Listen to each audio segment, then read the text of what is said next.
I'm going to add in my first photo that I'm going to animate. You might just have one or you might have multiple. So I'm going to show you just starting with one. So I'm going to open up my next picture, open in place. This time I'm adding my picture of Ozzy in here. So I'm going to open this. And then when it's in there, I'm going to leave it at this size. Actually, no, I know I want it to be a little bit smaller. So I'm going to hold shift. I'm going to make it a little bit smaller to start. And then I am going to kind of move it to the side. So I'm thinking it's going to be about right here approximately. So I'm thinking this is close to rule of thirds. This is close to rule of thirds. We'll keep it like that. Now, before I get going, I can see my background picture is this really contrasty, saturated photo, and it looks great. And once I put this other one in, it doesn't have the same quality. So this is when I'm going to add an adjustment layer. So add your adjustment layers to your photos before you start duplicating them to animate them. So I'm going to take this and I'm going to go to new adjustment layer.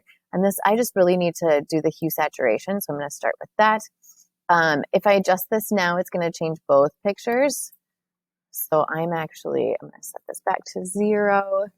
And I'm going to right click or 2-finger click on a trackpad and do clipping mask on my hue saturation layer. I see that down arrow on the layer, so it's just applying it to this. And then I'm going to bring up that saturation. Look at that. That's already starting to pop and looking much better. All right, now one more thing. I'm going to add more contrast. So same thing. I can stay on this layer. I'm going to go to levels. Levels is a great way to adjust contrast. I'm going to bring the highlights up, shadows down. That looks like it's kind of fitting with the other one much better now. Now, before you start to animate, I'm going to clipping mask on my levels. So I'm going to right click and do clipping mask. Before I start to animate, I need to make sure that my adjustment layers are always going to stay with that picture because we're going to start to get a lot of layers in here. So I need to merge these together. The process for that is click on the first layer that you want to merge together, hold shift, and click on the last one you want to merge together. So now I've got 3 layers that you can see are darker now, so they're selected. Then I'm going to right click or 2-finger click, do merge layers. Okay, so that means I can't go back and undo my adjustments anymore. That's just the way it is. All right, now from here, I'm going to start to cut it out. So I'm going to mask out that background. So I'm going to come in and I'm going to choose the best selection tool for my picture. The background's really busy here. The hair is going to be super tricky on this. My goal right now is to have his head move kind of side to side, or maybe up and down, bobbing. I'm not sure, one or the other. So I want to select just the head and the face. So now what I'm going to do, I'm going to try the object selection.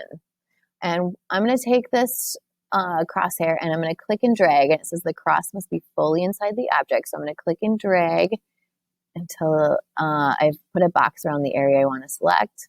Voila, that did a really good job actually. So I'm going to zoom in and kind of move this around. And you can see I have that dotted line going all the way around. So it did a really actually pretty good job of selecting that, which is great. And now I got to clean up some of this. So I can do the add to if I would need to add more, or the unite. I can do subtract. I'm going to try subtract. I don't really know how this is going to work in this area. I'm going to try subtract right here. It worked pretty well, clicking and dragging. I'm going to try it over in this area. That's actually pretty good. I still will need to clean that up a little bit.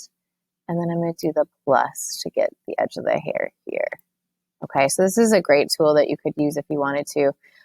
You might also want to I might get in the neck in this. So that's when I could go back to that add to, do the plus.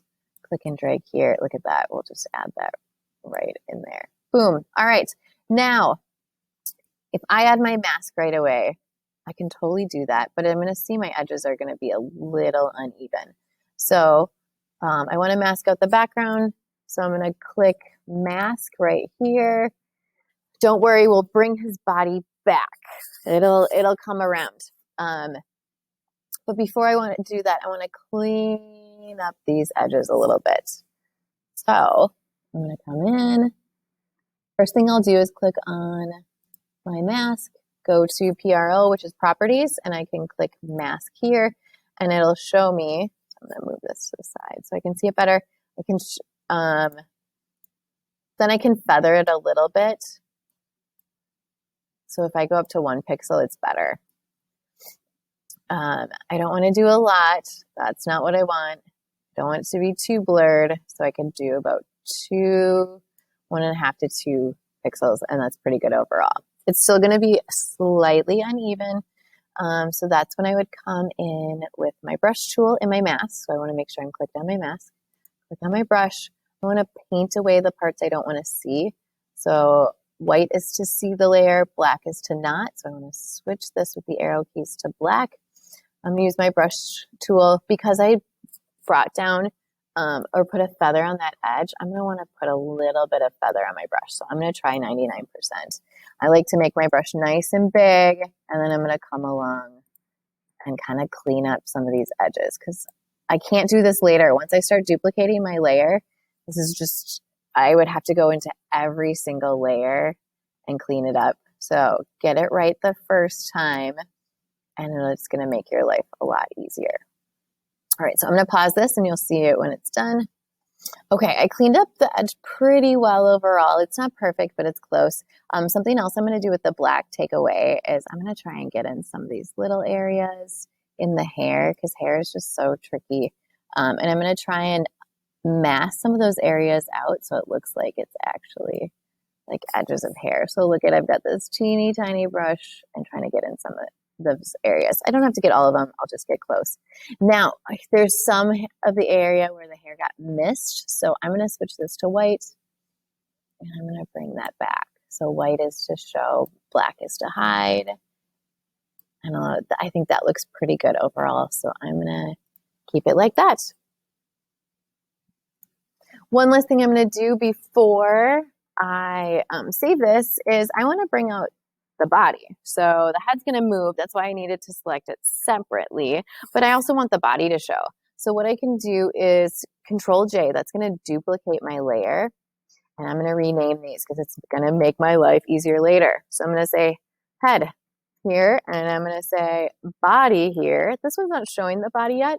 But all I need to do is click on my mask, do Control I.